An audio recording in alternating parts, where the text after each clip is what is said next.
If you knew that tonight when you put your head on the pillow and you go to sleep, you'd never wake up again, what are the main things that you would regret having never done in life? What are the things that you would miss? And what are the things that you wish you'd done differently that you no longer have the time to do? And this is what we're going to explore today. The top 5 regrets of the dying reflects on what people wish they had done differently when they were on their deathbed. If you knew that your time was up, if you're on your deathbed now, what regrets would you have? What do you wish that you'd done? And what do you think you'd miss? The top 5 regrets, which I'm sure you're anxious to know, are as follows.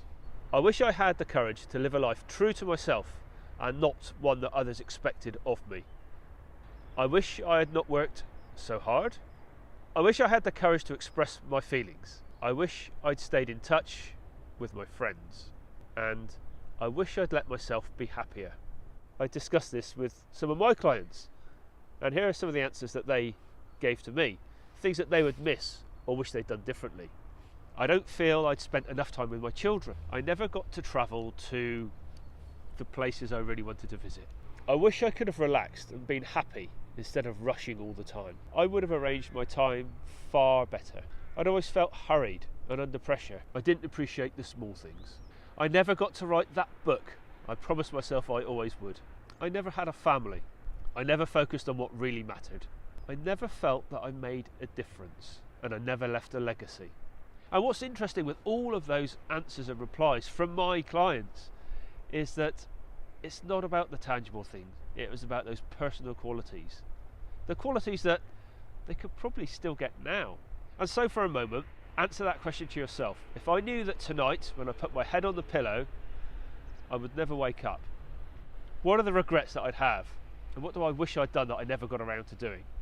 And so exploring and discussing this with people, a number of things came out of it.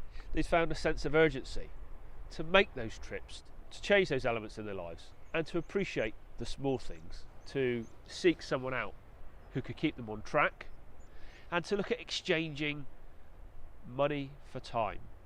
If there were important things that they really wanted to do but they're working too hard, is there a way where they can work less hard and enjoy more time? And usually there are ways, with some small adjustments, that we can bring more quality to people's lives and still keep their financial plan on track. And that's the reflections for today, is to write down all of those things which you feel you would miss, you would regret, or you never achieved. And just start to ponder and figure out if there's a way that you can make those happen.